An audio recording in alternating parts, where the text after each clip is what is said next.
స్వతంత్ర భారత చరిత పుట తిరగేసి వ్రాసే సమర జ్వాలలో సమిధయై స్వాతంత్రమిచ్చే ఇండియన్ నేషనల్ ఆర్మీని స్థాపించినటువంటి మహనీయుడు మన సుభాష్ చంద్రబోస్ గారు. ఇండియన్ నేషనల్ ఆర్మీని స్థాపించి స్వాతంత్ర సమరానికి తొలిమెట్టుని వేసినటువంటి మన సుభాష్ చంద్రబోస్ గారికి మనమంతా కూడా రుణపడి ఉండాలి.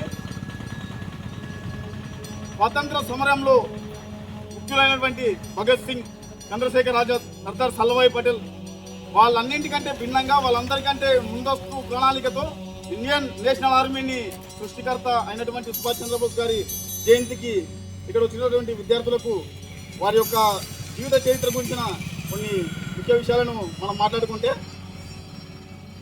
స్వాతంత్రం వచ్చింది 1947లా, కానీ అంతకంటే ముందే 1945 అనే ఈయన అజ్ఞాతంలోకి వెళ్ళిపోయిండు, ఒక విమాన ప్రమాదంలో చనిపోయిండు అని చెప్పి కొంతమంది అంటారు. లేదు చనిపోయలేడు బతుకున్నాడు అని చెప్పి కొంతమంది అంటారు. సో ఈయనకి జయంతి మాత్రమే ఉంది, వర్ధంతి లేదు. వర్ధంతి లేకుండా జయంతి మాత్రమే ఉన్నటువంటి ఏకైక స్వతంత్ర సమరయోధుడు మన సుభాష్ చంద్రబోస్ గారు.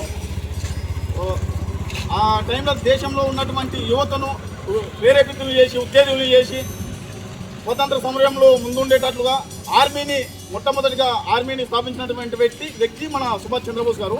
ఇప్పుడు దేశంలో అత్యున్నతమైనటువంటి రక్షణ సైనిక దళాలలో ముఖ్యమైన మన భారతదేశంలో మొట్టమొదటిసారిగా స్వాతంత్ర సమరాన్ని నెలకొల్పినటువంటి వ్యక్తి మన సుభాష్ చంద్రబోస్ గారు. అయితే స్వాతంత్రం వచ్చింది 1947లో. బ్రిటిష్ అధికారులు మనకి స్వాతంత్రం ఇచ్చేటప్పుడు మాట్లాడారు, ఒక 40-50 ఏళ్ళు సుభాష్ చంద్రబోస్ కనుక మాకు అమ్ముడైపోయి ఉంటుందంటే ఇంకా లేట్ అయ్యి స్వాతంత్రం వచ్చేది. అంటే మనకు స్వాతంత్రం వచ్చి ఒక 79 సంవత్సరాలు అయింది. కానీ సుభాష్ చంద్రబోస్ కనుక లేకుంటుందంటే మనకి ఇప్పటి వరకు కూడా స్వతంత్రం రాకనే ఉండే, మనం ఇంకా బానిస బతుకుల్ని బతుకుతూనే ఉంటుంది. సో సుభాష్ చంద్రబోస్ ఉన్నందువల్లనే, సుభాష్ చంద్రబోస్ స్వాతంత్ర సమరయోధులు కావడం వల్లనే మనకు స్వాతంత్రం వచ్చి 79 ఏళ్ళు అయింది. ఇప్పటికి కూడా మనం ఇంకా బానిసత్వంలోనే ఉంటుంది. ఈ సుభాష్ చంద్రబోస్ వల్లనే మనకు ఖచ్చితంగా స్వాతంత్రం వచ్చింది. సుభాష్ చంద్రబోస్ కాకుండా వేరే వాళ్ళ పేర్లు చెప్తారు కొంతమంది, వాళ్ళ పేర్లు వస్తున్నాయి. కానీ సో స్వాతంత్ర సమరయోధము ఎప్పుడు సాయుధ పోరాటం ద్వారానే, ఒక విప్లవం ద్వారా మాత్రమే స్వాతంత్రం లభ్యమవుతుంది. చెంపదెబ్బ కొడితే, ఇప్పుడు నన్ను కొడుతున్నట్టు నన్ను కొట్టు, ఎంతసేపు అన్నా కొట్టు, నువ్వు కొట్టినా చంపినా నరికినా నేనేమనను అంటే ఎవరైనా స్వాతంత్రం ఇస్తారా? ఈ కాలానికి వెళ్తుంది అది గదేంలా చెప్పురా. నేను కొడితే నువ్వుకుంటావా? ఇది కొట్టాకుంటావా? స్వాతంత్రం అంటే అడుక్కుంటే వచ్చేది కాదు, ఇందుకోలే కొట్టాలి, ఇందుకోలే లాక్కోలే, అడుక్కుంటే ఎవరైనా ఇస్తారా? అడుక్కుంటే వచ్చేది స్వాతంత్రం కాదు, పోరాడి సాధించుకుంటే వచ్చేది స్వాతంత్రం అని చెప్పి పోరాటం చేసి ఆర్మీ నిలబొట్టి సుభాష్ చంద్రబోస్ గారే స్వాతంత్రాన్ని తేవడానికి ముఖ్య కారకులైనారు. 1945 ఆయన చనిపోక ముందు ఒక ప్రసంగంలో, అంటే ఆయన మాట్లాడిన ప్రసంగాలు, ఉపన్యాసాలే యువతకు పేరు, మీరు నాకు రక్తం ఇస్తే నేను మీకు స్వాతంత్రం ఇస్తా అని చెప్పి చెప్తాడు. సో అందుకని చెప్పి ఇటువంటి వ్యక్తులను మనము ప్రేరణగా తీసుకొని ఉత్తేజులయ్యి ఇప్పుడున్న యువతకు స్వాతంత్రం గురించిన విలువ తెలుస్తలేదు.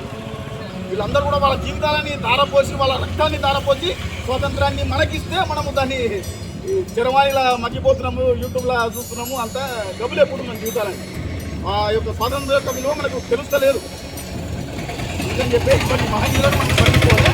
ఇది కూడా ఇండిపెండెన్స్ డే కానీ, స్వాతంత్ర దినోత్సవం కానీ, గణతంత్ర దినోత్సవం కానీ దేశాలు ఎవరైనా చేస్తున్నారా? సుభాష్ చంద్రబోస్ చేసాం. మీరంతా ఫస్ట్ స్కూల్లో కాలంలో వచ్చినప్పుడు మీరు ఏ వేషం వేస్తారంటే, నేను సుభాష్ చంద్రబోస్ వేషం వేస్తా, భగత్ సింగ్ వేషం వేస్తా, చంద్రశేఖర్ ఆజాద్ వేషం వేస్తా, వేసేదానం సర్దార్ వల్లభాయ్ పటేల్ వేషం వేస్తా అని చెప్పి చెప్పాలి. స్వాతంత్రం ఎవరు తెచ్చిండ్రు స్వాతంత్రం?